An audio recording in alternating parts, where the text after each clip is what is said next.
شريك له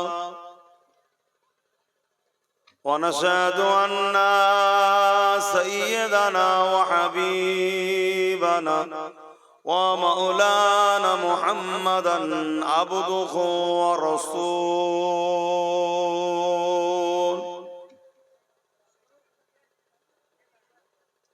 أما بعد فيا أيها الحاضرون رحمكم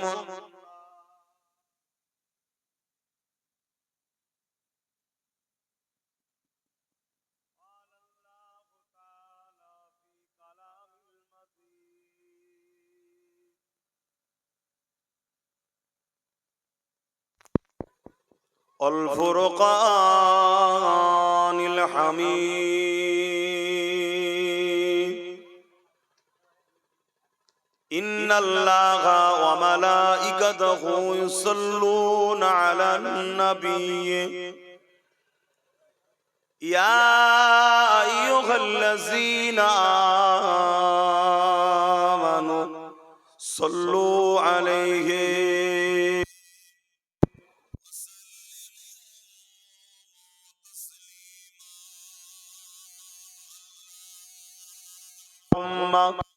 صل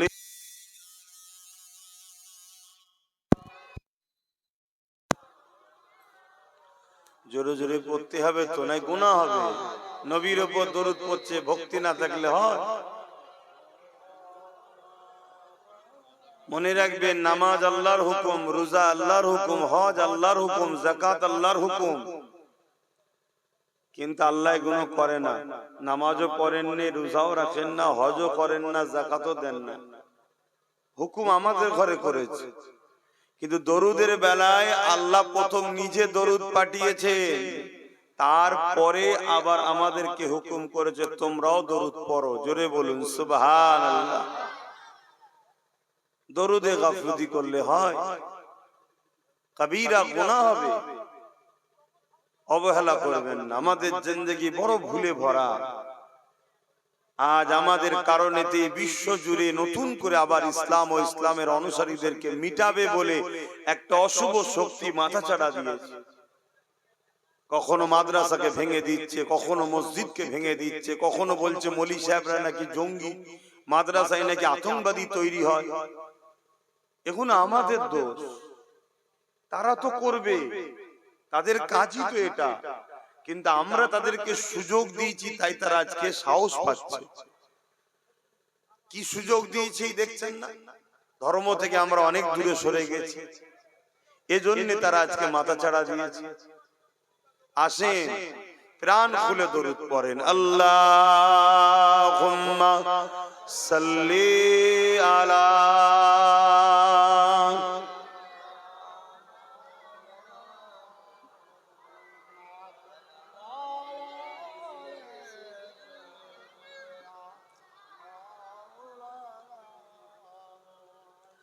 मेरे आँखों की पुतली में जलवा मोहम्मद का, मेरे दिल के आईने में नक्शा है मोहम्मद का। कोई जन्नत में जाएगा, कोई दोज़ख में पहुंचे,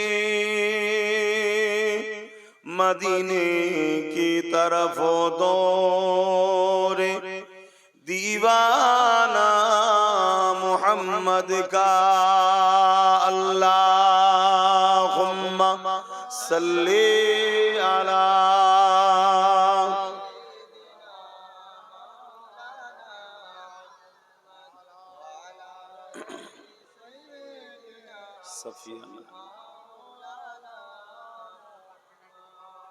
मददगार जिसी का रसूले खुदा हो, उसे और हिम्मत का परवाह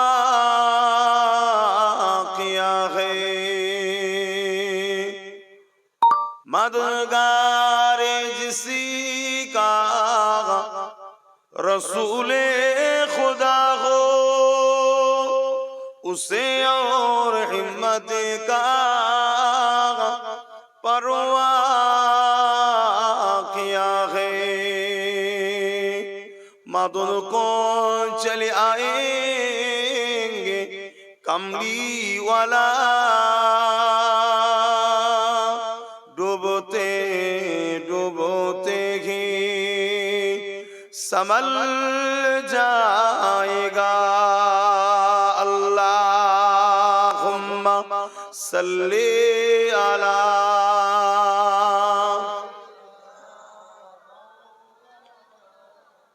वला आली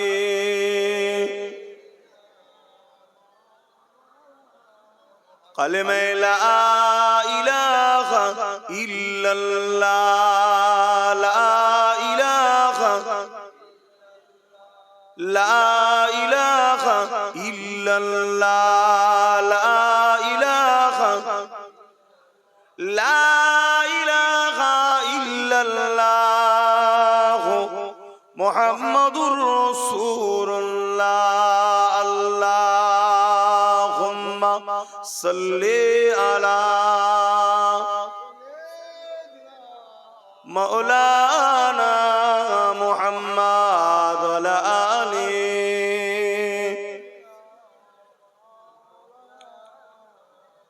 আমার আব্বা জানেরা, আমার নওজোয়ান তরুণেরা, যুবকেরা, ছোট ছোট বাচ্চারা, পর্দার আড়ালে অবস্থিত আমাদের মা ও বোনেরা, আল্লাহ দরবারে সকলে শুকরিয়া আদায় করে বলি আলহামদুলিল্লাহ। সময়ের দিকে খেয়াল করে, লম্বা চওড়া ভূমিকা নয়, এতটুকুই কথা। আল্লাহ আমাদেরকে জানি না কোন কারণে ভালোবাসেন, কিন্তু এটা বুঝতে পেরেছি আল্লাহ আমাদেরকে এখনো ভালোবাসেন। জোরে বলুন সুবহানাল্লাহ। তার নমুনা হলো এটাই। কেননা আমার মতো গুনাহগার, পাপী, বদকার এই নবীর মেম্বারে বসে আল্লাহ ও রসুলের কথা বলার উপযুক্ত আমি নই। আমি ছোটখাটো মানুষ, কিন্তু আল্লাহ যে কেন আমাকে এই সুযোগটা দিয়েছে, এত বড় একটা সম্মানের জায়গা নবীর মেম্বারে বসতে দিয়ে বলেছে তুমি যাও আমার ও আমার হাবিবের কথা বলো। এই যে আল্লাহ সুযোগটা করে দিয়েছেন, তাই শুকরিয়া আরো করি আলহামদুলিল্লাহ। আর আপনারাও যারা বসে আছেন যে জায়গায়, এই জায়গায় বসার কিন্তু সবাই উপযুক্ত নয়, কেন এটা জান্নাতের বাগান।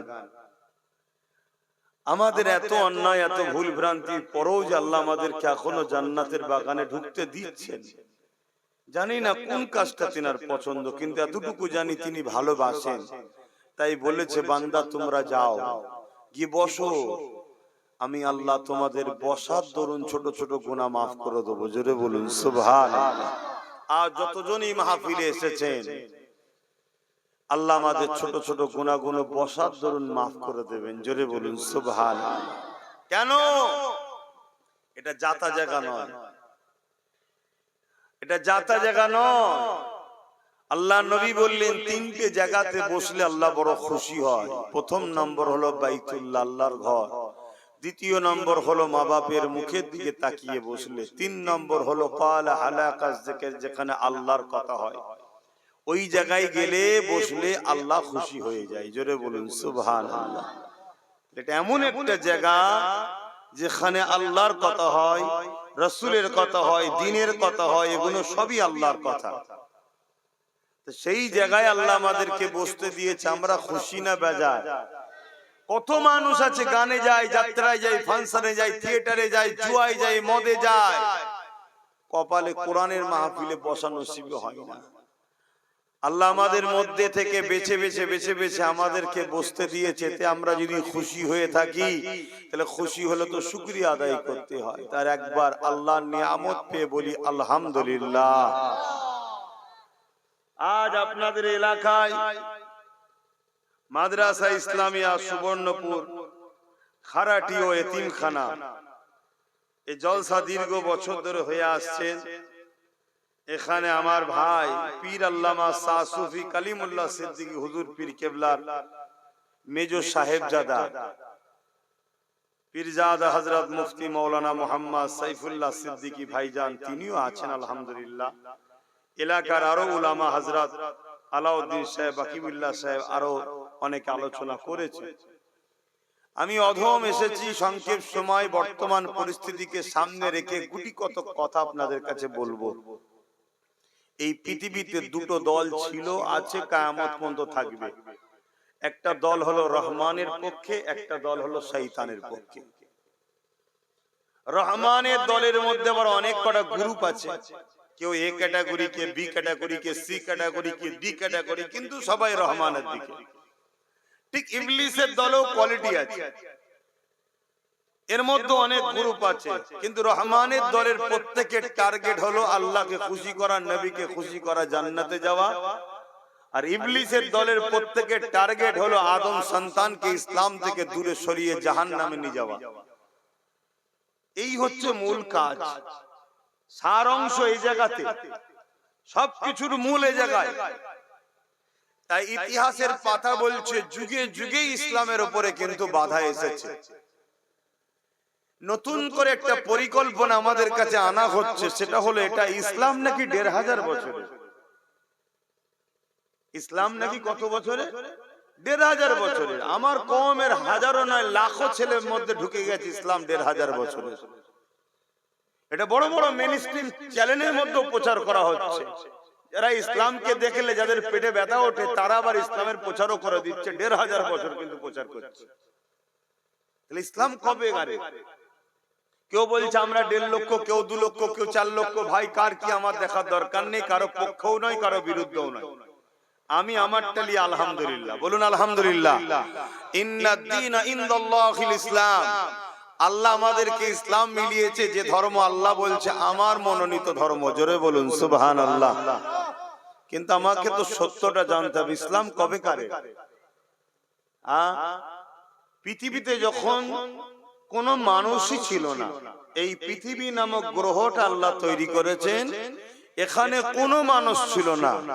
দুটো মানুষ প্রথম এসেছিলেন, আর একজন এসেছিলেন রুহানি ভাবে। কথা বুঝে আসছে?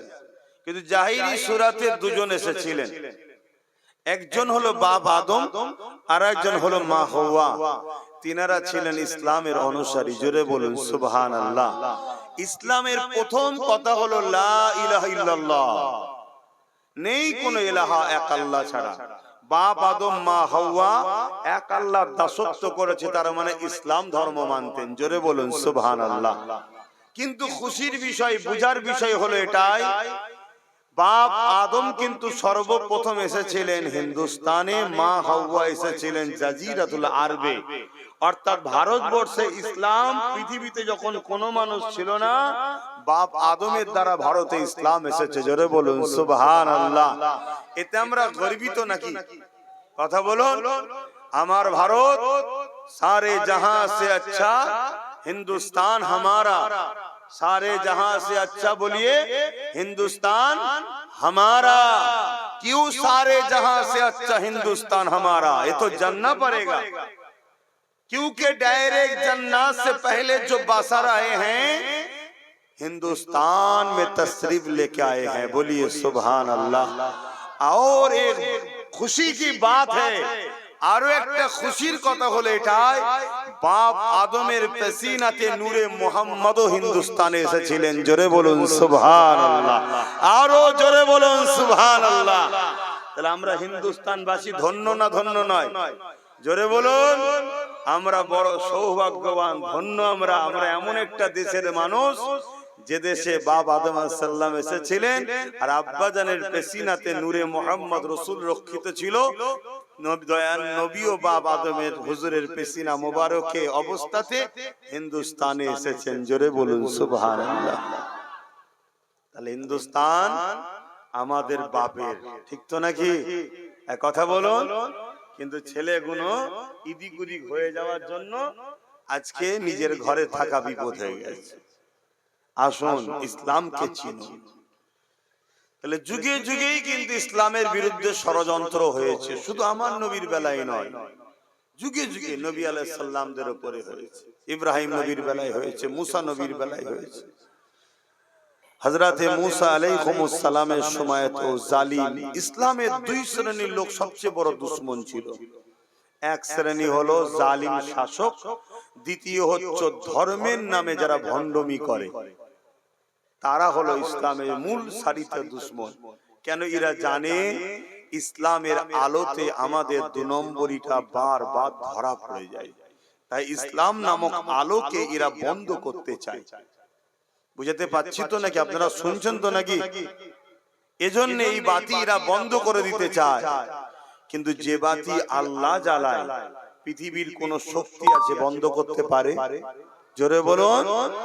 যারা বন্ধ করতে গেছে আল্লাহ তাদেরকে ওই আগুনেই পুড়িয়ে ছারখার করে দিয়েছে, যে বাতি আল্লাহ জ্বালিয়েছে। আজকে প্যালেস্তাইনকে আল্লাহ পাক টিকিয়ে রেখেছে। যারা মিটাতে চেয়েছিল সেই আমেরিকা দেখুন আজকে আগুনের মধ্যে পুড়ে ছারখার হয়ে যাচ্ছে। খবর পেয়েছেন না? পান? আল্লাহ ছাড় দেয়, ছেড়ে দেয় না। আল্লাহ ফেরাউনকেও ছাড় দিয়েছিল, ছেড়ে, নমরুদকে ছাড় দিয়েছিল, ছেড়ে দেয় নাই। আজকে বিশ্ব জুড়ে ইসলামের উপর জুলুম হয়। আমরা অনেক প্রতিবাদ আন্দোলন করি, কিন্তু আজ দুর্ভাগ্য আমাদের মাতৃভূমি ভারতবর্ষে ইসলামের পিছনে লেগে গেছে। কে বলছে মসজিদ মাদ্রাসা ওয়াকাফকে মিটিয়ে দেবো, কথা বুঝে আসছে না? আবার কেউ বলছে মাদ্রাসায় সব জঙ্গি ট্রেনিং দেওয়া হয়, আতঙ্কবাদী ট্রেনিং দেওয়া হয়, কথা বুঝে আসছে? অথচ ভারতবর্ষকে শক্তি করেছেন যিনি, যার ওসিলায় ভারত শক্তি, কে? এপিজে আবুল কালাম। তিনি কিন্তু মাদ্রাসা। আর গান্ধী বাবুকে যিনি বোম মেরে উড়িয়েছে তিনি কিন্তু মাদ্রাসার না। কথা কিছু মাথায় ঢুকছে? কিন্তু এদের বলি আছে, এদের হাতে মিডিয়া আছে, এদের হাতে ক্ষমতা আছে, এদের কাছে ম্যান্ডেট পাওয়ার, ম্যানি পাওয়ার, মান পাওয়ার, মিসাইল পাওয়ার এদের হাতে। এরা যা খুশি করছে। কিন্তু আমি আজ আপনাদেরকে একটা পাওয়ারের কথা বলে যাব। ওই পাওয়ারটা আমাদের ঘরে তৈরি করতে হবে। কারণ ইতিহাসে এর আগেও দেখেছি ইসলামের পিছনে অনেক জালিম লেগেছে, কিন্তু মিটাতে পারেনি। আমি যদি ডাইরেক্ট আমার রাসূলুল্লাহ থেকে আলোচনা করি, কেন সময় অনেক লাগবে। তামান নবীর ইসলাম যখন প্রচার করে নবী পাকের উপরে ডিস্টার্ব করেছিল না করেনি? এই দুই শ্রেণীর লোক করেছিল। এক হলো জালিম শাসক আবু জেহেল, উতবা, সাইবা, আবু লাহাব, এমনকি রোম, পারস্য, সিরিয়া, কিসরা, এরা সব জুলুম করেছিল। আরেক শ্রেণী জুলুম করেছিল কারা? তৎকালীন সময় দাবি ছিল আমরা মুসাকে মানি, ঈসাকে মানি, কিন্তু তারা নিজেদের মন মতো করে আসমানি কিতাবকে বিকৃত করে নিয়েছিল।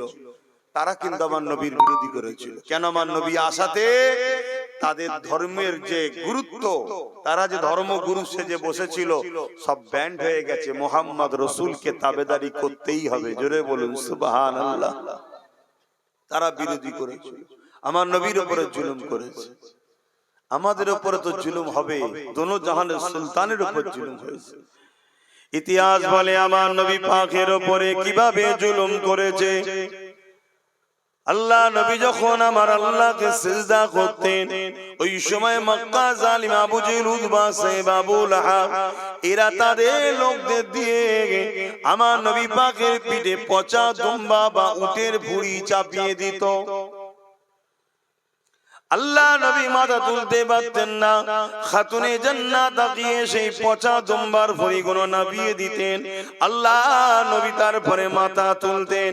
এমনও দিন গেছে আল্লাহ নবীকে পুরো ভুঁড়ি দিয়ে চাপিয়ে দিয়েছে, দুর্গন্ধময় পচা ভুঁড়ি। আমার নবী পাক নিঃশ্বাস নিতে পারছে না। খাতুনে জান্নাত এসে সেটাকে সরিয়ে দেয়। আমার নবী পাক তারপরে মাথা তুলেছিলেন।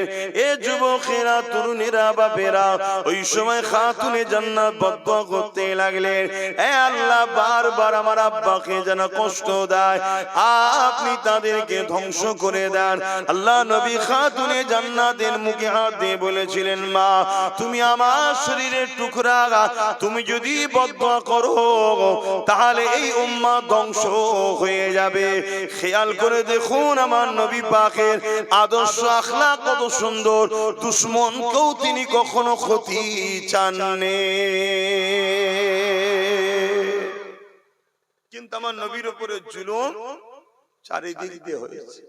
আমার নবীকে সোশ্যাল বয়কট করেছে, আমার নবী পাহাড়ে চলে গেছে, গাছের পাতা ফলমূল খেয়ে রয়েছে পাহাড়ে, রাতের আড়ালে দিনের প্রচার করে। শুনছো আমার যুবকরা?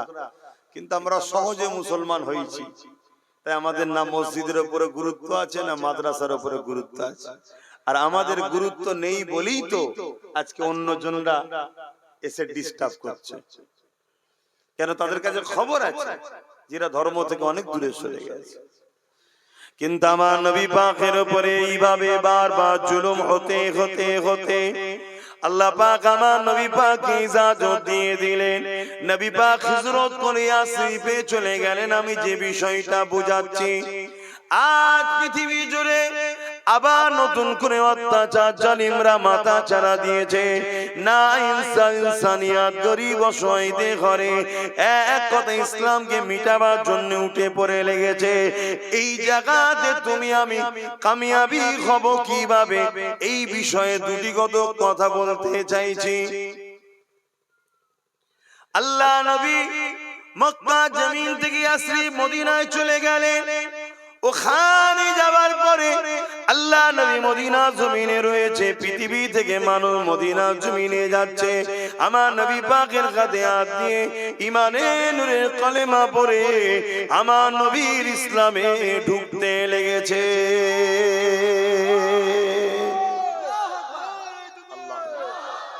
এই খবরটা মক্কা সন্ত্রাস আবু জেলের কাছে চলে গেল। মক্কা জঙ্গি সন্ত্রাস আবু জেল, উতবা, সাইবা, এদের কাছে খবর চলে গেল যে মুহাম্মদ রাসূল ওখানে বড় আরামে আছে, দ্বীনের প্রচার করছে, মানুষ দলে দলে যাচ্ছে। এরা সহ্য করতে পারল না। তখন বলল আর কিছু করার নেই, চলো মদিনার উপরে হামলা করব। আমরা ভাবলাম হয়তো মক্কা থেকে তাকে জুলুম করে তাড়িয়ে দিয়ে আমরা হয়তো নিস্তেজ থাকবো, কিন্তু না, আস্তে আস্তে সব জায়গার মানুষ তো চলে যাচ্ছে। চলো 1000-এর উপরে সৈন্য নিয়েছে আবু জেহেল। খুব ভালো করে শুনবে যুবক, কেন আজও আমাদেরকে যারা মিটাতে লেগেছে তারা আজকের আবু জেহেল। শুনছেন তো নাকি? এদের হাত থেকে রক্ষা পাওয়ার উপায়টা কি আমি সেটা বুঝাচ্ছি। 1000-এর উপরে সৈন্য নিয়েছে, প্রত্যেকের হাতে অস্ত্র, লোহার ড্রেস, যাতে তীর সামনেওয়ালা মারলে যাতে না লাগে। আগেকার সময় তরোয়াল কি বলে তীর বল্লম দিয়ে লড়াই হতো। উটের পিঠে, ঘোড়ার পিঠে আবু জেল, উতবা, সাইবারা সব রওনা দিয়েছে।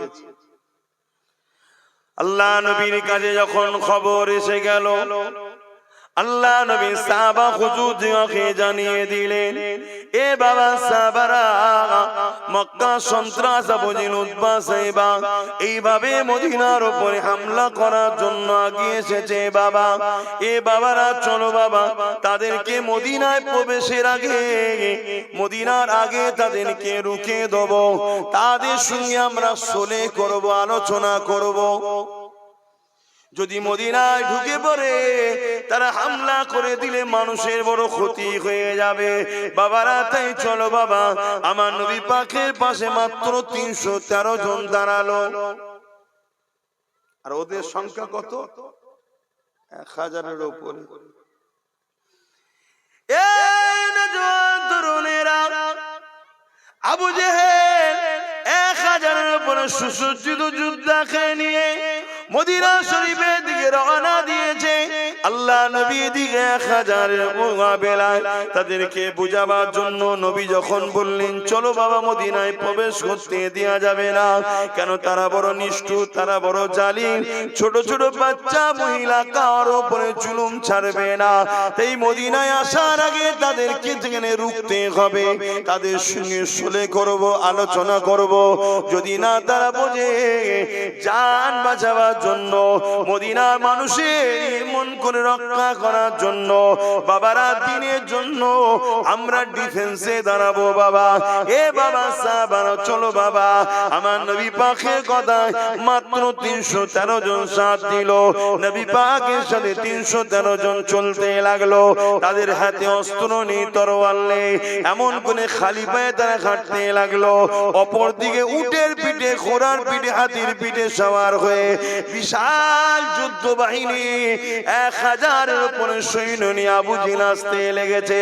কিন্তু ইতিহাসের পাতা কি সাক্ষী দেয়, ওই জায়গাতে আবু জেহেল মনে করেছিল মুহাম্মদ রাসূলের দিকে মাত্র 313 জন, এই সুযোগটাকে কাজে লাগিয়ে মুহাম্মদ রাসূল ও তার অনুচরগুলোকে মেরে দিতে হবে, তাই তারা হামলা করে দিল। কিন্তু রেজাল্ট কি হয়েছিল? 313 জনের কাছে 1000 সুসজ্জিত যোদ্ধা বাহিনী পরাজিত হয়ে আমার নবী ও সাহাবারা বিজয় লাভ করেছিলেন। আরো জোরে বলুন সুবহান আল্লাহ। কিসের জোরে এই লড়াইটা হলো ভাই? সংখ্যার জোরে জিতলো? অস্ত্রের জোরে জিতলো? কেন তরোয়াল তো আবু জেহেলের হাতে, নবী সাহাবারা খাজুরের ডাল নিয়েছিল। তরোয়াল একদিকে, খাজুরের ডাল একদিকে। দুনিয়া সবাই বলবে খাজুরের ডালওয়ালারা মারা গেছে, কিন্তু ইতিহাস এখানে উল্টো বলছে। কি বলছে? তরোয়াল ওয়ালা বাহিনী হেরেছে, সংখ্যা যাদের বেশি তারা হেরেছে, যাদের ম্যান পাওয়ার, অস্ত্র পাওয়ার তারাই হেরেছে। জিতেছে কারা? যাদের হাতে অস্ত্র ছিল না, তরোয়াল ছিল না, তীর ছিল না, বল্লম ছিল না, তারপরে সংখ্যাও কম, তারা জিতেছে। প্রশ্ন কি হয় না কি করে জিতলো? প্রশ্নের উত্তর এটাই, আবু জেহেল বাহিনীর কাছে অস্ত্র পাওয়ার ছিল, সাহাবাদের ছিল না। আবু জেহেল বাহিনীর কাছে ম্যান পাওয়ার ছিল, সাহাবাদের ছিল না। আবু জেহেল বাহিনীর কাছে সুপার পাওয়ার ছিল, ম্যান্ডেট পাওয়ার ছিল, সাহাবাদের কাছে ছিল না। কিন্তু সাহাবাদের কাছে একটা পাওয়ার ছিল যেটা ওদের কাছে ছিল না। ওই পাওয়ারটার নাম হলো সিনার পাওয়ার, অর্থাৎ ঈমানের পাওয়ার। জোরে বলুন সুবহানাল্লাহ, আরো জোরে বলুন সুবহানাল্লাহ। তাই ঈমানের পাওয়ার হেড অফিস হলো মাদ্রাসা, পাওয়ার সেন্টার হলো মাদ্রাসা। ওখান থেকে ঈমানের পাওয়ারে শিক্ষা দেওয়া হয়। তাই দুনিয়ার জালিম আজকের আবু জেহেলরা চাইছে মাদ্রাসাগুলোকে বন্ধ করে দাও, যাতে করে ঈমানের পাওয়ারের জায়গা শিক্ষা দেওয়াটা বন্ধ হয়ে গেলে আর এরা পাওয়ার পাবে না। আজকের আবু জেহেলরা দেখছে তো মাল ক্ষমতা আমাদের হাতে, পাওয়ার আমাদের হাতে, মিলিটারি আমাদের হাতে, পুলিশ আমাদের হাতে, সব আমাদের হাতে। সেদিন যেমন আবু জেহেল পেয়েছিল সংখ্যা কম, মেরে দে, আজকেও ভাবছে যে সংখ্যা কম, এই সুযোগে মেরে দে। শুনছেন তো নাকি? কিন্তু আমাদের কামিয়াবি হতে গেলে কি পাওয়ার লাগবে? বলুন বলুন বলুন। সিনার পাওয়ার, অর্থাৎ ঈমানের পাওয়ার। ঈমানের পাওয়ার, সিনার পাওয়ার বারে দুটো জিনিস থাকলে, একটা হলো আল্লাহর ভয়, দ্বিতীয় হলো নবীর প্রেম ও আদব। জোরে বলুন সুবহানাল্লাহ। আল্লাহ সূরা রহমানের মধ্যে বলেন, ওয়ালিমা খাফা মাকাম রাব্বিহি জান্নাতান। এ দুনিয়া মানুষেরা, আমি আল্লাহ আমাকে ভয় করো, আমাকে ডর করো, আমাকে খৌফ করো। যারা আমাকে ভয় করে, ডর করে, খৌফ করে, আমি আল্লাহ তাদেরকে দুটো জান্নাত দেব। এ যুবকেরা, তুমি তরুণেরা বাপেরা মায়েরা, যদি আপনার জিন্দেগিতে চলতে গিয়ে কোনো অন্যায় কাজ করতে যাচ্ছেন, হঠাৎ করে আল্লাহর ভয় দিলে জেগে উঠলো, না এ কাজ আমি করব না, আমার আল্লাহ পাক নারাজ হয়ে যাবে, আল্লাহর ভয়ে যদি আপনি পাপ কাজ থেকে ফিরে আসতে পারেন, ওয়াদাল্লাহি হাক্কুন, আল্লাহর ওয়াদা সত্য, আল্লাহ আপনাকে দুটো জান্নাত দান করবে।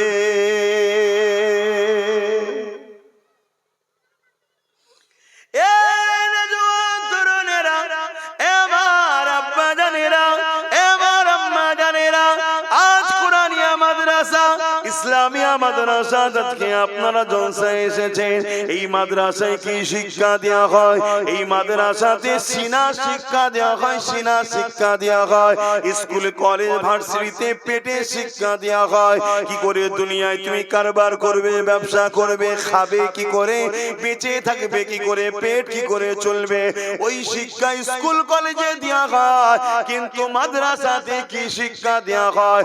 ভালো মানুষ কি করে হবে, চরিত্রবান কি করে হবে, মা বাপকে কিভাবে ভালোবাসতে হবে। কারণ স্কুলে শিক্ষা পাওয়ার পর ডাক্তার হয়েছে, মাস গেলে 5 লাখ 10 লাখ 20 লাখ ইনকাম করে, কিন্তু এমন অনেক ডাক্তারের মা বৃদ্ধাশ্রমে রয়েছে, কিন্তু মাদ্রাসায় শিক্ষা করা মসজিদের ইমাম হয়েছে, মাসটা গেলে 4000 5000 পায়, কোন রকম চলে, কিন্তু একটা দেখাতে পারবেন না মাকে বাদ দিয়ে মাদ্রাসার ছেলে নিজে খেয়েছে। মাদ্রাসায় কি শিক্ষা দেওয়া হয় বুঝলেন তো নাকি? মাদ্রাসায় শিক্ষা দেওয়া হয় মানুষ হওয়ার শিক্ষা দেওয়া হয়, স্কুলে মানুষ হওয়ার শিক্ষা দেওয়া হয় না, পেটের শিক্ষা দেওয়া হয়। আমি চ্যালেঞ্জের সাথে বলছি, চ্যালেঞ্জের সাথে বলছি, না স্কুলে শিক্ষিত আমরা দেখছি তো, এ কথা বুঝছেন না, বোঝেন না? তাহলে স্কুলে কি শিক্ষা দেবেন না? হ্যাঁ, পেটও দরকার, পেটও দরকার, কিন্তু এতিমের মাল ঝেড়ে খাবো ও পেটের দরকার আছে কি? এতিমের মাল যে খেতে না, এ শিক্ষাটা মাদ্রাসায় দেওয়া হয়। আর এতিমকে লুটে খাও, এতিমকে লুটলে যে পাপ হয়, এই শিক্ষা কিন্তু স্কুলে দেওয়া হয় না। কিছু বুঝতে পারছেন? মাদ্রাসাতে কি শিক্ষা দেওয়া হয়? মাদ্রাসাতে বড়দের সম্মান, ছোটদের স্নেহ, গরিবকে সাহায্য করা, মাদ্রাসাতে কি শিক্ষা দেওয়া হয়? এ যুবকেরা, তরুণেরা, বাপেরা, মাদ্রাসাতে শিক্ষা দেওয়া হয়। আল্লাহ নবীকে জিজ্ঞাসা করা হয়েছিল, ইয়া রাসূলুল্লাহ, হাবিবাল্লাহ, সব থেকে ইসলামে ভালো কাজ কোনটা? আল্লাহ নবী বলেছিলেন, ক্ষুধার্ত মানুষকে খানা খাওয়ানো। এটা মাদ্রাসায় শিক্ষা দেওয়া হয় যে ক্ষুধার্ত মানুষকে খানা খাওয়ালে সব থেকে বেশি ভালো কাজ হয়। এ যুবকেরা, তরুণেরা, বাপেরা, মাদ্রাসায় কি শিক্ষা দেওয়া হয়? মাদ্রাসায় শিক্ষা দেওয়া হয় এতিমের মাথায় যদি কেউ হাত বোলায়, আল্লাহ নবী জানিয়ে দিলেন, সে যেন আমি রাসূলুল্লাহ আমার মাথায় হাত বোলালো। এতিমকে কেউ যদি পরনার কাপড় দেয়, সে যেন রাসূলুল্লাহকে কাপড় দিল। এতিমের কেউ যদি পিপাসা মিটায়, পানি পান করায়, সে যেন রাসূলুল্লাহকে পানি পান করালো। আল্লাহ নবী আরো বলেছে, এতিমকে যদি কেউ খানা খাওয়ায়, আমি রাসূলুল্লাহ জানিয়ে দিই, জান্নাতে তাদের খানা খাবো। আরো জোরে বলুন সুবহান।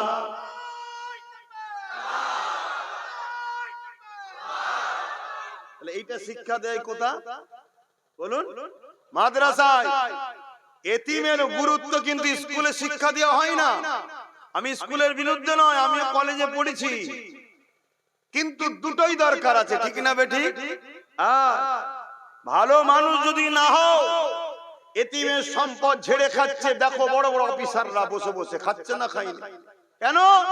ওর মধ্যে এতিমের যে কি গুরুত্ব, এতিমকে কি ভালোবাসতে হয়, এতিমকে না ভালোবাসলে কি পাপ হয়, এই শিক্ষাটা কিন্তু ওর মধ্যে নাই।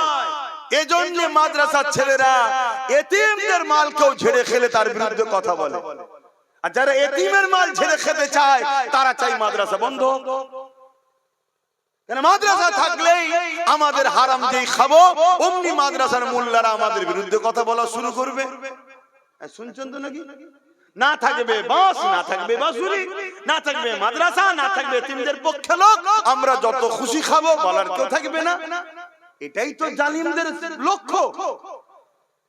কথা বুঝছেন না বোঝেন না? মাদ্রাসাতে কি শিক্ষা দেওয়া হয়? মাদ্রাসাতে দেশ প্রেমে শিক্ষা দেওয়া হয়।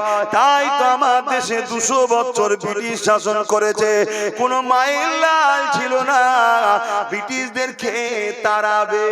পরেতে অনেক দাদা বেরিয়েছিল আমি হিরো আমি হিরো, কিন্তু শুনে রাখেন ব্রিটিশের বিরুদ্ধে সর্বপ্রথম যে লড়াই করেছিল তার নাম হলো টিপু সুলতান। সেও মাদ্রাসার ছেলে ছিল। তারপর ব্রিটিশ বিরুদ্ধে যুদ্ধ করা ফরজ ঘোষণা দিয়েছিল, সে অন্য কেউ না, আব্দুল আজিজ মুহাদ্দিস দেহলভী রাহমাতুল্লাহ আলাইহি। তিনি হলো মাদ্রাসার সন্তান। তাই দিল্লির বুকে 50,000-এর উপরে মাদ্রাসার ছেলেরা মাতৃভূমির জন্য জীবন দিয়ে দিয়েছে। এই যে দেশকে ভালোবাসতে হয়, এই শিক্ষাটা আমার মাদ্রাসা থেকে পাওয়া যায়। আজকে যারা মাদ্রাসার বিরোধী করছে তাদেরকে খেয়াল করে দেখুন, তারা দেশের সম্পদ চুরি করে বিদেশে পাঠাচ্ছে, সুইস ব্যাংকের টাকা পাঠাচ্ছে, দেশের জিনিসপত্র চুরি করে নিচ্ছে, দেশকে খুগলা করে দিচ্ছে, দেশকে শেষ করে দিচ্ছে। যত দেশের গাদ্দার গুলো আছে তারা কখনো চায় না মাদ্রাসা থাক, কেন মাদ্রাসা থাকলে হুব্বুল ওয়াতান শিখবে, দেশকে ভালোবাসবে। দেশকে লুটতে আমরা যখন যাব, কেউ না বিরোধী করুক, মাদ্রাসার ছেলে আব্বাস সিদ্দিকী বিরোধী করবে। এই মাদ্রাসা তৈরি করতে দিও না। না থাকবে বাস, না থাকবে বাঁশুরি, না থাকবে মাদ্রাসা, না থাকবে দেশের চোরদের বিরুদ্ধে কথা বলা। শুনছেন না? শুনে তাহলে মাদ্রাসার দুশ্মন কারা বুঝতে পারছেন না? যত সব 2 নম্বর চোর, চরিত্রহীন, গুন্ডা, ডাকাত, ফরমাস, জিনাখোর, মাতালখোর, গেঁজাখোর, এতিমদের লুটে করে, গরিবদের যারা লুটে খায়, তারা সব দেখুন মাদ্রাসার দুশ্মন। একটা ভালো লোক দেখান তো মাদ্রাসার বিরুদ্ধে আছে? একটা ম্যান দেখান, ওপর থেকে নিচে পর্যন্ত দেখা। আমি প্রমাণ করে দেবো আপনাকে। হয় চোর, তার মধ্যে একটা খসলত থাকবে, এ কটা খসলতের মধ্যে একটা থাকবে, হয় সে চোর, আর নাই দুর্নীতির সঙ্গে জড়িয়েছে, নাই ঘুষখোর, নাই মাতাল, নাই বাড়ে যায়, নাই পরিবার থাকার পর অন্য স্ত্রীর দিকে টার্গেট করে, আর না হয় এতিম গরিবদের মাল ঝেড়ে খায়, নাই খুনি, নাই দেশদ্রোহী। কথা শুনছেন না শুনেন না? আমার কথা বুঝছেন না? আমি মাদ্রাসার মাহফিলে এসেছি, মাসালে বলছি, কিন্তু দুঃখ কোন জায়গায় জানেন? আমার কম যারা বলে আমরা মুসলমান, নবীর উম্মত, তারা এখন মাদ্রাসার দুশমনদের বন্ধু হয়েছে। এটা হলো দুঃখ। এটা কি দুঃখ? আর এই সকল মুসলমানকে আরবিতে বলা হয় মুনাফিক। শুনছেন তো নাকি? এই আপনারা কি মাদ্রাসার দুশমন না পক্ষে? হাত তুলে সাক্ষী দেন, মাদ্রাসার দুশমন না পক্ষে? হাত লম্বা করে তুলেছেন তো নাকি? এই মাদ্রাসার পক্ষে? তাহলে তাকবীর দান তো দেখি। নারে তাকবীর, নারে তাকবীর, নারে জিহাদ। এই হাতগুলো সত্য। তাহলে মাদ্রাসাতে একদল লোক ভাঙতে চাইছে, তাহলে আমরা বাঁচাবার জন্য নিজের জানমাল দিয়ে হলো মাদ্রাসাকে বাঁচাবার জন্য দাঁড়াবো না? দাঁড়াবো না? কারা দাঁড়াতে চান আর একবার হাত তুলে দেখান, বলুন মারহাবা, নারে তাকবীর, মাশাআল্লাহ। তাই নাকি? 50টা লোক বলুন তো নাম লিখা হবে আগামী দিন কোন জায়গায় মাদ্রাসার জন্য লড়াই করতে হলে আপনাকে নিয়ে যাওয়া হবে। 50টা লোকের নাম লিখা হবে এই মাহফিল থেকে। আগামী দিন কোন জায়গায় মাদ্রাসা কেউ ভাঙতে গেলে আমরা যাব নিজেদের বুকের তাজা খুন দিয়ে মাদ্রাসাকে রক্ষা করার জন্য। 50টা লোক হাত তুলে বলুন নাম লিখা হবে। তুলুন কে দেখি। সবাই যাবে? এই সবাই যাবে? সর্বনাশ করেছে, তাই নাকি? হাত নাবান, হাত নাবান, হাত নাবান, হাত নাবান। এবারে অরিজিনাল ভাতটা টিপে দেখবো। 50টা লোক বলুন তো 1000 কোটি টাকা মাসে দিতে পারবে? বলুন দেখি এবারে। বেশি নয়, 50টা লোক হাত তুলে বলুন। নগদ থাকলে নগদ দেবেন, আর না হয় নাম লিখিয়ে নেবেন, পরে দেবেন। আমি শুধু হাতটা গুনবার রস শুরু করে দেবো। হাতটা লম্বা করে তুলবেন। 50টা লোক মাত্র বলেছি, বেশি চাইনি। কত করে? 1000 করে টাকা। 1000 করে টাকা। হাতটা গুনে নি। 1, 2, তিনটে, চারটে, পাঁচটা, ছটা, সাতটা, আটটা, নটা, 10টা, 11টা, 12টা, 13, 14, 15, 16, 17, 18, 19, 20, 21, 22, 23, 24, 25, 26, 27, 28, 29, 30, 31, 32, 33, 34, 35, 36, 37, 38, 39, 40, 41, 42, 43 আর কই হাত নেপিয়ে দেন আপনারা। 43টা হলো সেই একটা, 44 আর 6টা কই এই একটা, 45 আর 5টা কই, 50টা চাইলাম আর জান দিবের বেলায় সবাই দিলাম। আপনাদের জানের দাম 1000 টাকা, এই 2000 টাকা দেবো, আসো জানটা দিতে হবে। এখন থেকে নাম লিখে দাও, যেদিন চাইবো চিকেন কুচি নিয়ে যাবো, 2000 টাকা দিচ্ছি। এই তো আমাদের শেষ। আর সত্যি তো আমার 1000-এরই বিক্রি। হ্যাঁ, আর 5টা লোক হাত তুলে বলুন নতুন করে যে আমিও 1000 টাকা করে দেবো। কে আছে 5টা লোক? এই 5 জন আগে হাত তোলেন না তো? আর নতুন করে 5 জনের মধ্যে 2টো হাত উঠে গেছে, বলুন মারহাবা। নারী দিবে। আর 3টে লোক হাত তুলে দেন, তারপর শুরু করছি। আর এই আপনারা জান নিচুই যে লিখতে হবে, এখানে জলসা চলবে, আপনি আপনার কাজ করুন। আপনারা আপনাদের কাজ করবেন, আমি আমার কাজ করব। এই সব নাম লিখে দাও, যার নগদ আছে নগদ দেবে, পাশে নগদ লিখে নেবে। আর 3টে লোক হাত তুলে দেন, জলদি করে বলুন। 3 জনের মধ্যে প্রথম কে হাত তুলে দেখি যে মাদ্রাসার জন্য 1000 টাকা দেবো, কে হাত তুলবে? কই হাত লম্বা করে তোলেন। কে তুললেন? এই মুরব্বী বাপ হাত তুলেছিলেন।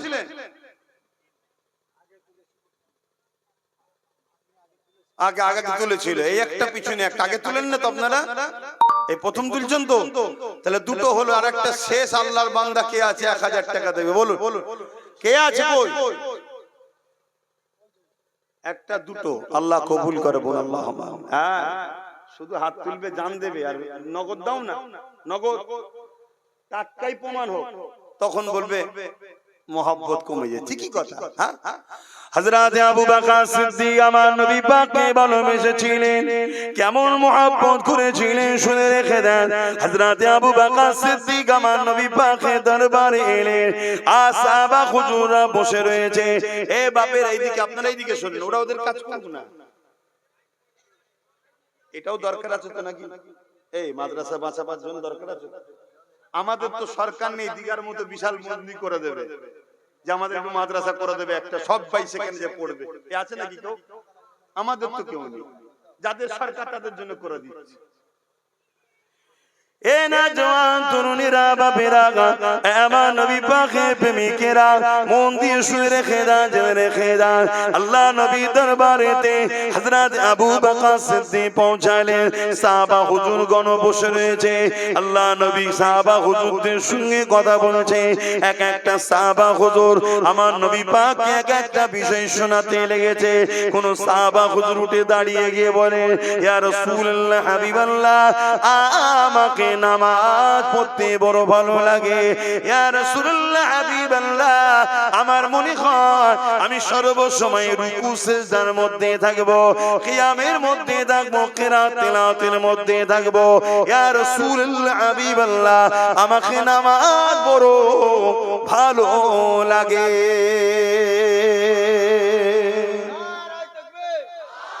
আল্লাহ নবী সাহাবীর কথা শুনে বড় খুশি হয়ে গেলেন। আর একজন উঠে দাঁড়িয়ে গেল, ইয়া রাসূলুল্লাহ, হাবিবাল্লাহ, আমাকে বড় রোজা রাখতে ভালো লাগে।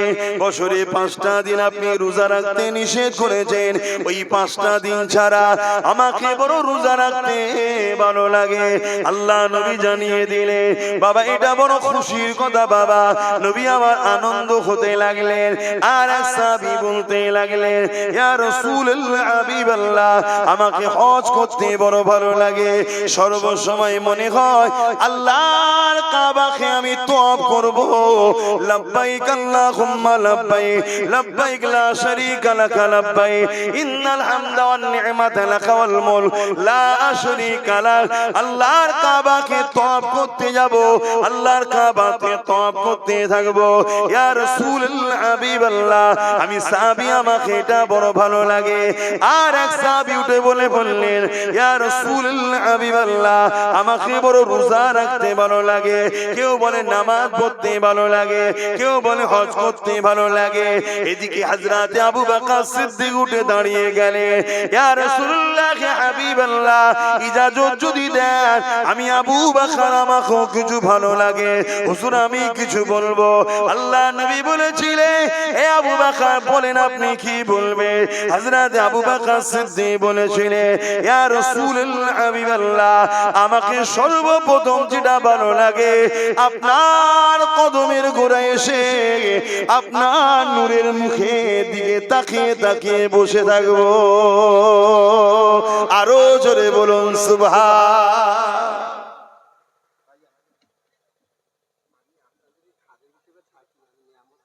আচ্ছা ঠিক আছে, অত বেশি কথা বললে হজ করতে হবে আব্বা। ঠিক আছে, মাদ্রাসায় নগদ লিখেলেন, নাম লিখেলেন নগদ। শুনছেন তো নাকি? একটু হজ করি, 4:30 পর্যন্ত থাকবো, একটু হজ করি না, অসুবিধা হচ্ছে? এখনো 40 মিনিটের উপরে টাইম আছে, না ছেড়ে দেবো বলছি? তাহলে এক একটা সাহাবী এক একটা পছন্দের কথা বলছে। আর সিদ্দিক আকবর কি বলছেন? হুজুর আপনার মুখের দিকে তাকিয়ে বসে থাকতে আমাকে বড় ভালো লাগে। জোরে বলুন সুবহানাল্লাহ। এই ভাই তুমি কি করছো? এই মনে অন্যায় করছো, মোবাইল করছো, ফটো করুন, ফটো করুন, কেউ কিনে কি করবেন না, অডিও করুন, ধর্মকে ধর্মের জায়গায় রাখেন।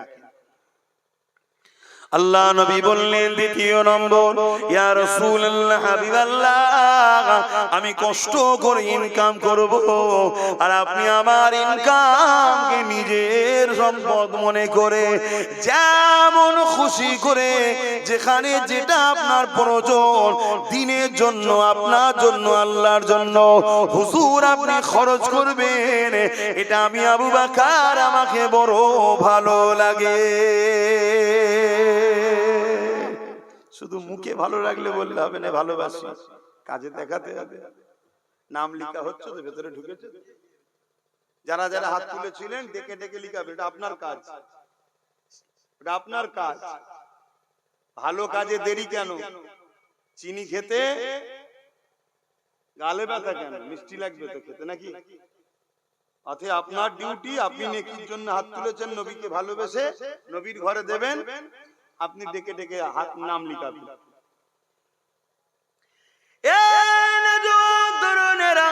হযরত আবু বকর সিদ্দিক রাদিয়াল্লাহু তাআলা 3 নম্বর বলতে লাগলেন, ইয়া রাসূলুল্লাহ হাবিবাল্লাহ, আমাকে সর্বসময় আপনার কদমের কাছে বসে থাকতে ভালো লাগে। আল্লাহ নবী বড় খুশি হয়ে গেলেন, নবী আমার হাত তুলে দিলেন, ও রব্বি আল্লাহ পাক, আবু বকরের তামান্নাকে কবুল করে না। আবু বকর আমাকে বড় মহব্বত করেছে, আবু বকর আমাকে বড় প্যার করেছে। আল্লাহ আমি আবু বকরের উপরে রাজি হয়ে গেছি, আপনিও রাজি হয়ে যান। এ যুবকেরা, তরুণেরা, বাপেরা মনে রাখবেন, মহব্বত তো প্রমাণ দিতে গেলে আপনার কষ্টের মেহনতের অর্থ থেকে আল্লাহর রাস্তায় খরচ করতে হবে। তাই তো আমার আল্লাহ বলে দিলেন, তোমরা জানো মাল আমার রাস্তায় খরচ করো, এর বিনিময়ে তোমরা আমার থেকে জান্নাত নাও। জান্নাত এমনি এমনি পাওয়া যাবে না, জান্নাত দিতে গেলে আপনাকে আল্লাহর রাস্তায় জান মাল খরচ করতে হবে। এ যুবকেরা, তরুণীরা, বাপেরা, আমার নবী পাক সাল্লাল্লাহু আলাইহি ওয়াসাল্লামের দোয়া কবুল হয়ে গেল। হযরত আবু বকর সিদ্দিক আমার নবী পাককে দেখতে সব সময় পছন্দ করেছে।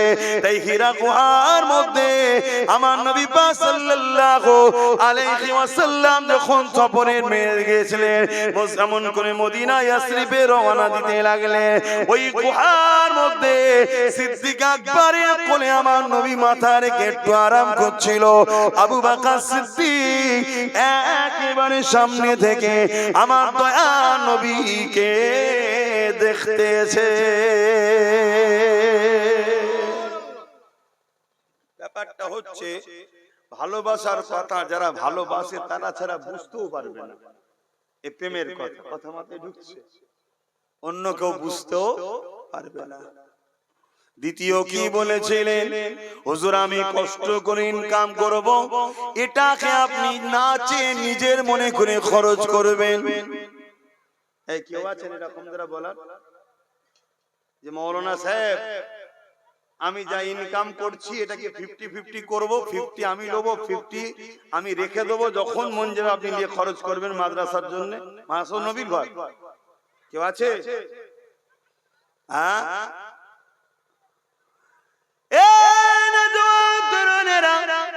হযরত সিদ্দিক আকবর আমার বংশের মুরব্বী, যিনি হযরত সিদ্দিক আকবর আমার নবী পাকের জন্য প্রায় কাঁদতেন, আল্লাহ পাকের দরবারে দোয়া চাইতেন, ও রব্বি আল্লাহ পাক একটা আয়াত নাজিল করে দেন, যে আয়াতে আপনি বলে দেবেন এ নবীর অনুসারীরা মুহাম্মদ রাসূল তোমাদের কাছে কোনো কিছু চাইবে না, তোমাদের জান মাল রাসূলুল্লাহ যেমন করে খুশি খরচ করবে।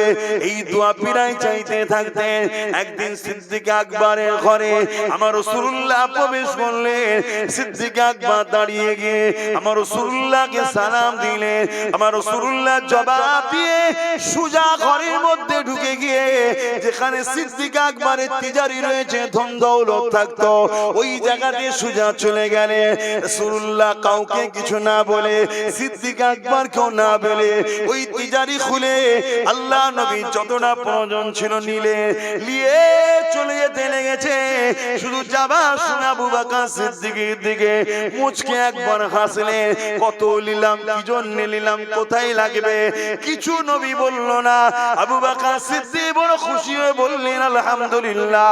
আল্লাহ নবী একটু পর ঘুরে এসে বলতে লাগলো, আবু বকর তোমার দোয়া আল্লাহ কবুল করে নিয়েছে। এ যুবকেরা, একটা আনুমানিক একটা সমীক্ষা করা হয়েছে, ওই সমীক্ষার কথা আপনাদেরকে জানায়। হযরত সিদ্দিক আকবর আমার নবী পাকের জন্য, আল্লাহর জন্য, দ্বীনের জন্য সেই সময়ে 400 কোটি টাকা নবীর কদমে দান করেছে। কত টাকা? আল্লাহ আল্লাহ আল্লাহ, কত টাকা?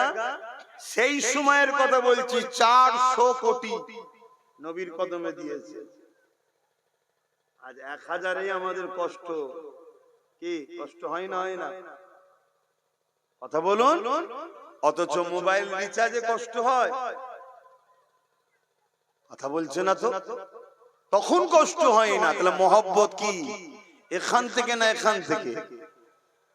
এখানে মহব্বত থাকলে কষ্ট হয় না। কথা মাথায় ঢুকছে না? ঢুকে নে। আর 10টা মানুষ 1000 করে যদি দেন আপনাদের মাদ্রাসায়, আমার ছেলের নামে আমি 5000 টাকা দেবো। বলুন দেখি, আর 10টা মানুষ 1000 কে দেবে? যারা আগে নাম তুলেছিলেন তারা না, নতুন করে 10টা হাত উঠবে। প্রথমেই হাত তুলেছে এই ভাই, দ্বিতীয় কে ওঠে দিকে এই দেখেন এক যুবক, মারহাবা, নারে তাকবীর, নারে জিহাদ। 3 নম্বরে কি আছে এই দেখেন, তুমি তো ছোট মতো বাবু গো, এই গ্রামে বাড়ি, দিতে পারবে তো ডিগু বাচ্চা? চেনেন? দিতে পারবে তো? মারহাবা, নারে তাকবীর। 3টে হয়েছে। 4 নম্বরে কি আছে বলেন? আমি তো এতগুলো লোকের মধ্যে 10টা লোকের আশা করলাম, একটা যুবক হাত তুলেছে। আল্লাহ কবুল করে, আল্লাহুম্মা আমিন। কি গো, চাঁদা তুলছি বলে আপনাদের অসুবিধা হচ্ছে নাকি? অনেক জায়গায় দেখি চাঁদা তুললে অনেক মানুষের একটু ইতস্ত হয়। আরে চলবে কি করে? আমাদের ঘরেই তো চালাতে হবে। হ্যাঁ, আমাদের যদি ওয়াকফ যদি আমাদের হাতে থাকতো আলাদা কথা, ওয়াকফ তো আমাদের হাতে নেই। আবার হ্যাঁ বলুন, 4টে হয়েছে আর 6টা দরকার, তাই তো নাকি? আর 6টা মানুষ 1000 করে টাকা বলুন তো, আপনাদের মাদ্রাসায় আমিও 5000 টাকা দিয়ে যাব আমার সন্তানের নামে। বলুন, দোয়া করবেন। এখানে হাফেজি পড়ানো হয়তো আজ, তাহলে দোয়া করবেন আল্লাহ যেন আমার বাচ্চাকে হাফেজে হাক্কানি, আলেমে হাক্কানি করেন। বলুন আল্লাহুম্মা আমিন। শুধু হাফেজে হলে হবে না, শুধু আলেম হলে হবে না, হাক্কানি হতে হবে। আলেম তো অনেক আছে, হাফেজ তো অনেক আছে, হ্যাঁ, ওরম হলে হবে না। আল্লাহ ও রাসূলের জন্য কুরবান হতে হবে। আর 6টা মানুষ, এই 6 জনের মধ্যে কে কে হাত তুলে দেখা যায়? দেখি কার দিল কাঁদে যে আমার হুজুরের জন্য দেবো আমি 1000 টাকা। কে আছে? ওই এক মুরব্বী আব্বা হাত তুলেছেন, বলুন মারহাবা। নারে তাকবীর। কই? এই একটা হাত তুলেছে, কোথায়? দুটো একসাথে, মাশাআল্লাহ মাশাআল্লাহ, নারী দিবে। ওই একটা পিছনে দেখুন, মাশাআল্লাহ, নারী দিবে। এখানে একটা, 5টা নারী দিবে। আর একটা শেষ আল্লাহর বান্দা হাত তোলে, বলুন শেষ কে তুলবে? হ্যাঁ, ওখানে তুমি দেবে। আরে দাঁড়ান না, যতগুলো বার আমি দেখি, তোমরা সব বোঝো না। যদি দুটো বার হয়, দেখেন এটা বেড়েছে, ওইখানে দেখেন। তাহলে কটা হলো? এখানে আবার 3টে, 13টা হয়ে গেল। বলুন মারহাবা। লাগে 51, এখন 13টা। তাহলে আল্লাহর ঘরের জন্য, আপনার নবীর ঘরের জন্য হচ্ছে 2 পয়সা বারে বারুক না। গরিবের ছেলে পুলেরা পড়াশোনা করে, উলামারা পড়াশোনা করে, হাফেজে কোরআন কোরআন করবে, তারা আপনার পয়সায় খাবে, বেকার হবে? বেকার হবে। কিয়ামতের দিনে আল্লাহ কোরআন শরীফকে সুন্দর করে সাজিয়ে দেবে। শোনো, যারা দান করছো তোমরা কি পাবে? শুনবেন না? অসুবিধা হচ্ছে? আল্লাহ পাকের কোরআনকে সুন্দর করে সাজিয়ে দেওয়া হবে। ওই কোরআন কিয়ামতের দিনে আল্লাহ পাকের আরশে আজিমে নিচে খোরাখুরি করতে থাকবে। যেটা লাউহে মাহফুজে রক্ষিত রয়েছে, ওই কোরআনকে আমার নবীর উপরে ধারাবাহিকভাবে আমার আল্লাহ পাঠিয়েছে। শুনছেন তো? ওই কোরআনকে আল্লাহ জিজ্ঞাসা করবে, এ আমার কালামুল্লাহ, কোরআন কোন বই নয়, কোরআন কোন কিতাব নয়, কোরআন হলো কালামুল্লাহ, আল্লাহ পাকের কথা। ওই কোরআন বলতেই লাগবে, এ আমার কালামুল্লাহ, আমার আল্লাহ বলতেই লাগবে, এ আমার কালামুল্লাহ, তুমি কি আজকে দিনে কিছু আবদার রাখবে? ওই সময় আল্লাহর কালাম বলতেই লাগবে, এ আল্লাহ, আমি আপনার বাণী, আমি আপনার কথা দুনিয়া জমিনে যারা আমাদেরকে পেয়ার করেছিল, আমাকে মহব্বত করেছিল, মুখস্থ করে সিনায় রেখেছিল, বা আমার শিক্ষার ব্যবস্থা করেছিল, বা আমার জন্য কথা বলেছিল, বা আমাকে চুমা দিয়েছিল, আদর করেছিল, আমার পক্ষে দাঁড়িয়েছিল, আল্লাহ আজকে তাদেরকে আমি আপনার জান্নাতে দেখতে চাই। আরো জোরে বলুন সুবহান। ওই দিন আল্লাহ নবী জানিয়ে দিলেন, কোরআনের ওসিলা করে হাফেজে কোরআনকে এবং কোরআনের পড়াশোনার জন্য যারা ব্যবস্থা করত, তাদের উভয়কে আল্লাহ কোরআনের খাতিরে নাজাত দিয়ে দেবে। আরো জোরে বলুন সুবহান। তাহলে সেই জায়গায় আপনারা দান করছেন, আপনাদের কি বেকার হচ্ছে মনে হচ্ছে নাকি? বেকার হচ্ছে।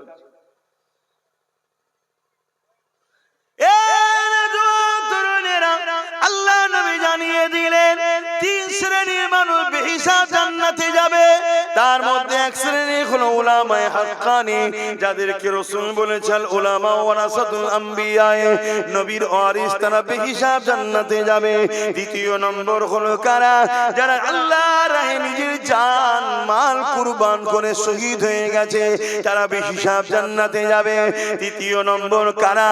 যারা কিনা আল্লাহ দ্বীনের শিক্ষার ব্যবস্থা করেছে, মাদ্রাসা তৈরি করে মানুষকে উলামা হওয়ার ব্যবস্থা করেছে, ওই ব্যক্তিগুলোকে আল্লাহ পাক কিয়ামতের দিনে বেহিসাব জান্নাতি করবে। আমার আল্লাহ বড় দয়ালু গো, আমার আল্লাহ বান্দার নামান্য ভালো কাজ দেখলেও কিয়ামতের দিনে নাজাতটা করে দেবে। কিন্তু মনে রাখবেন, এই 3 শ্রেণীকে আল্লাহ বেহিসাব জান্নাত দেবে। এরা জান্নাতে দরজার গোড়ায় গিয়ে নিজেদের মধ্যে আবার কথা কাটাকাটি শুরু হয়ে যাবে, কে আগে ভেতরে ঢুকবে, কে আগে ভেতরে ঢুকবে। কেন? 3 জনকে বেহিসাব জান্নাত আগে দেবে। 3 জনের মধ্যে আবার বলবে, আলেম বলবে আমি আগে ভেতরে এন্ট্রি হব, শহীদ বলবে আমি হব। আলেমদের এখানে যারা শিক্ষা দিয়ে পড়াশোনা করি পড়িয়েছে, তারা বলবে আমরা আগে যাব। এ যুবকেরা, তরুণেরা, আল্লাহ পাকের ফেরেশতারা চলে আসবে, কি হয়েছে আপনাদের? তখন তারা বলতে লাগবে, না আমি শহীদ হয়েছি আল্লাহ দ্বীনের জন্য। নবী বলেছেন বেহিসাব প্রথম জান্নাতে যাবে, আমি তাই যাব। ওই সময় ফেরেশতা বলবে, তোমরা যে বেহিসাব জান্নাতে প্রথম যাব, এই শিক্ষা তোমাদেরকে কে দিয়েছে? বলবে উলামারা দিয়েছে। আল্লাহর ফেরেশতারা বলবে, তাহলে উলামারা তোমাদের উস্তাদ হয়, উস্তাদ আগে থাকবে, ছাত্র পিছনে থাকবে। ওই সময় দ্বিতীয় ব্যক্তিকে জিজ্ঞাসা করা হবে, তোমরা কি করেছো? তখন তারা বলবে, আল্লাহর দ্বীনের জন্য আমরা ধন দৌলত ব্যয় করেছি।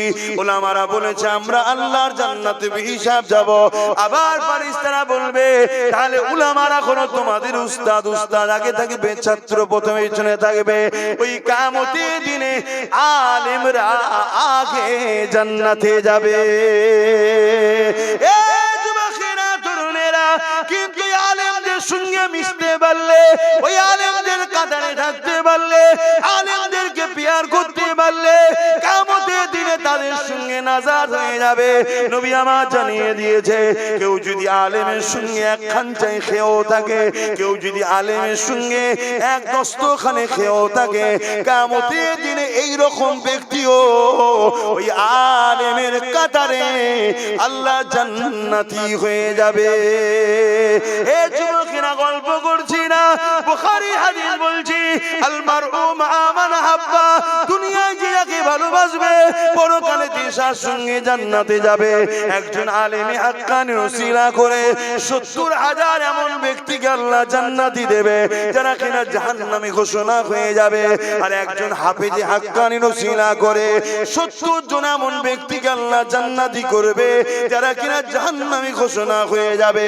তাই মনে রাখবেন, আপনি যদি উলামাদের পিছনে খরচ করেন, মাদ্রাসা বানান, ছাত্রদেরকে খাওয়ান, তুলাবাদের পিছনে যদি আপনি অর্থ ব্যয় করেন, সামান্য অর্থ আপনার কিয়ামতের দিন নাজাতের ওসিলা হয়ে যেতে পারে। মাদ্রাসায় কোন বাচ্চাগুলো আসে, যাদের বাপ মা গরিব তাদের বাচ্চারাই আসে, যাদের বাপ মা বড় লোক মুসলমান ঘরের ছেলেরা, তারা তো কোরআন শিখায় না, তারা স্কুলে পাঠায়, স্কুলে শিখায় কি হাট্টি মাটি মাটি, যারা মাঠে পারে ডিম, তাদের খাড়া দুটো শিং, ওই শিং দিয়েই বুড়ো বয়সে বুড়ি বয়সে মাকে মাকে দেবে। তাহলে আমি কি স্কুলের বিরুদ্ধে? না, আমি অলরেডি নলেজ সিটি তৈরি করছি, ওখান থেকে জজ, উকিল, ডিএম, বিডিও যাতে হয়, ছেলেরা পড়াশোনা করে জেনারেল লাইনের পড়াবো। কিন্তু না, আমি বুঝাতে চাইছি এটা যেমন ওটাও দরকার, কিন্তু তেমন ওর শুরুটা যেন কোরআন রাসূলের জীবনীর উপর দিয়ে হয়। আর না হয় ও বড় হলে বড় পুলিশ অফিসার, বড় জজ, বড় ডিএম, বড় উকিল, বড় ডাক্তার, গরিবকে জবাই করে ফেলবে। শুনছেন তো নাকি? কথা বুঝছেন না? বোঝেন? অসুবিধা হচ্ছে নাকি আপনার? চাঁদা তুললাম বলে কষ্ট হয়ে গেল? আমি ডিস্টার্ব তো করিনি। আমি 2 মিনিট দুটোবার বলেছি, 5 মিনিটও সময় লাগেনি। খেয়াল করে দেখেন, আমি দুবার বলেছি, 5 মিনিটও মনে সময়, বাকি সময় জলসাই করছি। অসুবিধা হচ্ছে নাকি আপনার? তাহলে বলুন, আমি ছেড়ে দিই। তাহলে এত ঝিমিয়ে কেন?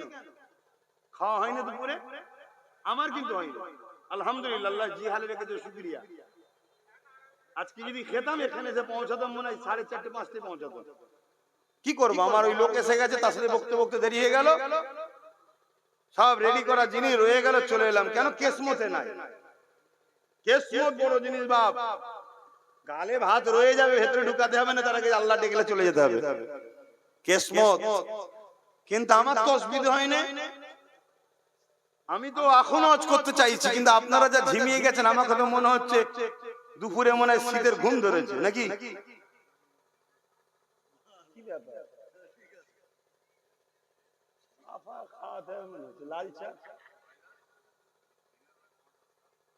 আমার এক ভাই আছে এলাকায়, মিনহাজ, ও খবর পেয়েছে ভাই টাকা তুলছে, ও যেখানেই তুলি খবর পেলে দেয়, একটু একটু হলেও দেয়। তো ও 5,000 টাকা দেবে, আল্লাহ রুজিতে যেন বরকত দেয়। বলুন আল্লাহুম্মা আমিন। দিলে আল্লাহ দিলে তো দেবে নাকি? আল্লাহ যেন দেয় তাকে আরো, বলুন আল্লাহুম্মা আমিন। আর যারা 1000 করে দিয়েছে, আল্লাহ যেন এদেরকে অনেক বেশি করে রুজিতে বরকত দেয়, তবে আগামী দিন আরো বেশি করে দেবে, কেন এদের দিলার ইচ্ছা আছে। বলুন আল্লাহুম্মা আমিন। আরো জোরে বলুন আল্লাহুম্মা আমিন। তাহলে বলুন বলুন, আল্লাহর দ্বীনকে যারা শিখে প্রচার করবে, কোরআনের হাফেজ হবে, সিনায় রাখবে, 70টা এমন ব্যক্তিকে সাথে করে নিয়ে জান্নাতে যাবে। জোরে বলুন সুবহানাল্লাহ। 13 আর 21 কত? 51 কত হয় গো? 64 তো নাকি? 13 আর 51 64 তো নাকি? 70 হতে কত লাগবে? কথা বলছে না তো। 70 হতে কত লাগবে? 70 জন যখন হাফেজে কোরআনের সাথে জান্নাত যাবে, এখানে কি 70টা লোক হবে না? কার দিলে বিশ্বাস আছে আল্লাহ কখন কবুল করে কে জানে। তবে এতটুকু 100% তোমার এই টাকা কিন্তু বৃথা যাবে না, 10 গুণ আল্লাহ বরকত দেবে। জোরে বলুন সুবহানাল্লাহ। এবারে বলো, আজ 6 জন দরকার। কজন? 6 জন হলে 70 হয়ে যাবে। আমি তৃতীয়বার আর ডিস্টার্ব করব না ভাই। এই সরি, তৃতীয়বার হচ্ছে, চতুর্থবার বলবো না। শুধু এই 6 জনের আর আশা করব, 6টা লোক আর 1000 করে টাকা নিয়ত করুন। বলুন দেখি, 6টা লোক রাসূলুল্লাহর হাদিসকে বিশ্বাস রেখে কার দিল কাঁদছে যে হ্যাঁ আমি দেবো, চলো কত টাকা কত দিকে চলে যায়। 6টা লোক হাত তুলে বলবেন যে আমি 1000 করে টাকা আমরা 6 জন দেবো। এই 6 জনের মধ্যে প্রথম কে হাত তুলে দেখি। দেখুন না, এই বাচ্চা কোনো হাফেজে কোরআন হয়েছে, আজকে পাগড়ি প্রদান হবে। যতজন এই মাদ্রাসার সঙ্গে জড়িয়ে আছো, এখান থেকে যত ছেলে কিয়ামত পর্যন্ত ফারাক হবে, তুমি থাকো চাই না থাকো, ওই বাচ্চারা যেখানে যেখানে গিয়ে কোরআন পড়বে, পার অক্ষরে 10টা নেকি পাবে, তুমিও কিন্তু কবরে পেতে থাকবে। জোরে বলুন সুবহানাল্লাহ। কেন এই সিস্টেমের সঙ্গে তুমি জড়িয়েছো। বলে আর 6টা মানুষ জলদি করে বলে, এই 6টার মধ্যে কে হাত তুলে দেখি, প্রথম কে হাত তুলে দেখবো, কার দিল প্রথম কাঁদছে বলে। এই একটা ভাই হাত তুলেছে, ওই একজন তুলেছে, সেইখানে একজন হাত তুলেছে। দেখুন লম্বা করে তোলেন, 3টে একসাথে উঠে গেছে। এই একজন 4টে, ওই যে 4টে, ওই একজন 5 জন।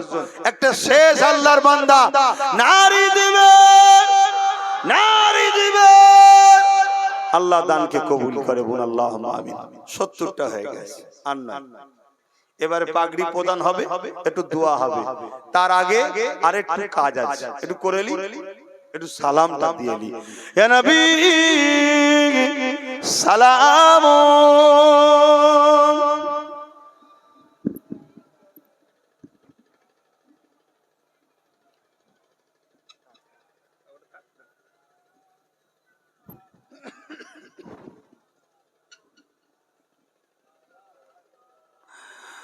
طلع البدر علينا من شنيات الوداع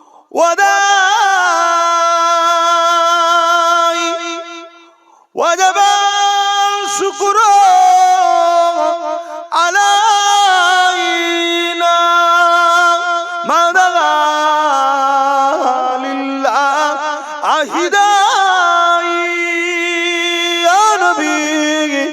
سلام يا رسول سلام يا حبيبي السلام عليك صلوات يا نبي مدينة সব কিছু পারেন। বলুন জোরে জোরে বলেন, দেখিতে নবী দেখতে পাই, তাহলে এটা মানেন তো নাকি আপনারা? জোরে জোরে বলুন। এটা হলো আকীদার সঙ্গে সম্পর্ক, এটা ঈমান। কেউ যদি অস্বীকার করে নবী দেখতে পাই না, সে তাহলে বেঈমান হয়ে যাবে।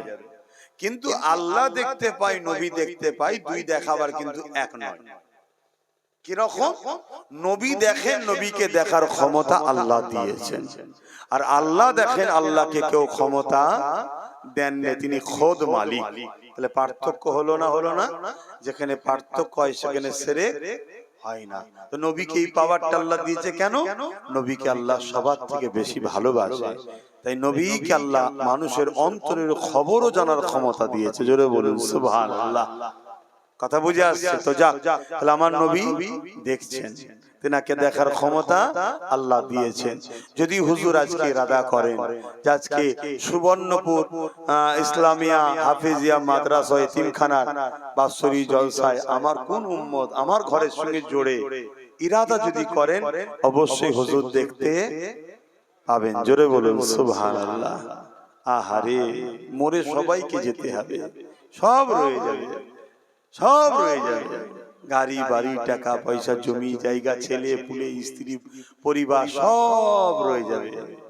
ওই সাদা কাপড়টা নিয়ে চলে যাবে। যদি আল্লাহ রসুলের হই, থাকবে কাপড় ও লাশ কবরে, ঠিক ওখানেও পোকা উলঙ্গ করে দেবে, সব কাপড় খেয়ে নেবে, গোস্ত খেয়ে নেবে, সব কুড়ে কুড়ে খাবে। নবীর হও, নবীর হও, আল্লাহর হও, সব দেখবে আল্লাহ ঠিক রাখবে। বলুন ইনশাআল্লাহ। ইয়া নবী মদিনা হতে সব কিছু পারে দেখিতে, মোদের লাশ কবরে রাখিলে লইবেন আপন করে। নবী সালাম ইয়া রাসূল সালাম ইয়া হাবিব সালাম সালামাতুল্লাহ। সকলে গে গে বসুন। বালাগাল উলা বিকামালিহি কাসাবাত দুজা বিজামালিহি হাসানাত জামিউ সালিহি সাল্লু আলাইহি ওয়া আলিহি আল্লাহুম্মা সাল্লি আলা। আমার বাপ জানেরা, একটা ছোট্ট কথা আছে, শুনছেন তো নাকি? সবাইকে 1000 করে দিবার মানুষ আছে এখানে? সবাই নাই, কথা ঠিক নেবে ঠিক গো। কিন্তু শখ তো যাই মাদ্রাসায় কিছু দেবো, কি গো শখ যায় না? যায় না? আমি ছেলেদেরকে পাঠাচ্ছি, যার যা খুশি দেন। যার পকেটে নেই আলাদা কথা, যার পকেটে আছে ফিরিয়ে দেবেন না। আল্লাহ নবীর ঘরের জন্য বলছি। আমার আম্মা বোনেদের কাছে বাচ্চাদের ঘরে পাঠাবেন, বড়রা যাবেন না, বাচ্চাদের পাঠাবেন। যার যা খুশি দেন, যার যা খুশি দেন। আর বিসমিল্লাহ শরীফের সঙ্গে 11 বার দরুদ শরীফ, 3 বার শরীফ, 10 বার শরীফ ইখলাস শরীফ তেলাওয়াত করেন, দোয়া চাওয়া হবে।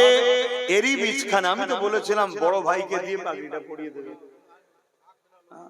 তো এরই বিছখানে একটু আজ আমাদের হাফেজ সাহেব ভাইদের কত বড় সৌভাগ্যবান এই মা গুনো বাপ গুনো, যাদের বাচ্চারা আজকে হাফেজে কোরআন হয়েছে। আল্লাহ এই বাচ্চাগুলো নসিব বড় করেন, হাফেজে হাক্কানি করেন। বলুন আল্লাহুম্মা আমিন। আল্লাহ এই বাচ্চাগুলোকে সিনাই কোরআন দিয়ে আগামী দিন পরকালে যখন যাবে সিনাই কোরআনকে নিয়ে যাওয়ার তৌফিক যেন দেন। বলুন আল্লাহুম্মা আমিন।